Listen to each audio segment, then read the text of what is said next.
Hey there! Welcome back to More to Know Monday. Today we're going to be talking about seller's disclosures. In Michigan, it's required by law to provide a seller's disclosure statement when selling a residential property between 1 and 4 units. There are some exemptions, but as discussed in a previous video, investors and landlords are not exempt because they've never lived in the property. So the intent of this disclosure is that a buyer doesn't get smacked upside the head with knowledge of the property after they buy that they would probably really have wanted to know before the sale. Information that may have caused them to actually decide not to purchase the property at all. A seller has to be honest when filling this out, of course. And there seems to be a common thought of, oh man, if I put too much on this, somebody, people aren't going to want to buy it.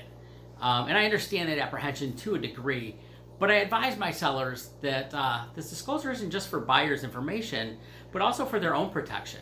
If they disclose an issue, the buyer's been informed and can't say they didn't know later on.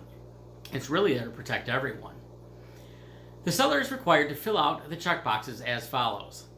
I have one and it works, I have one and it doesn't work, I have one and I don't know if it works, or I don't have one. Please keep in mind that just checking that an item exists does not mean that it's included in the purchase agreement. Any items that are not part of the home must be specifically named in the contract or they are not part of the sale. After completing all this, all questions have to be answered, ending with telling how long you've owned and lived in the property. When making an offer on a house, the buyer is provided with these forms to review and sign. In addition to everything we just talked about, there are a few paragraphs that I'd like to point out that I think sometimes get missed, and they're pretty important. So the first one talks about obtaining a professional home inspection.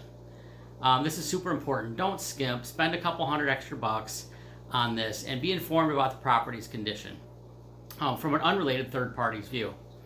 Next, we have the paragraph that directs potential buyers who are concerned about the sex offender registry to inquire with either the state police or local law enforcement, plus, the internet. Finally, we have the paragraph that talks about property taxes. Depending on a few things, the taxes on a property could go up quite a bit the year after you buy. Let's find out up front what that'll roughly turn into to avoid an unpleasant surprise later on. That party was called All About Seller's Disclosures. Stay tuned next time when we talk about who invented liquid soap and why. Shovel someone's snow.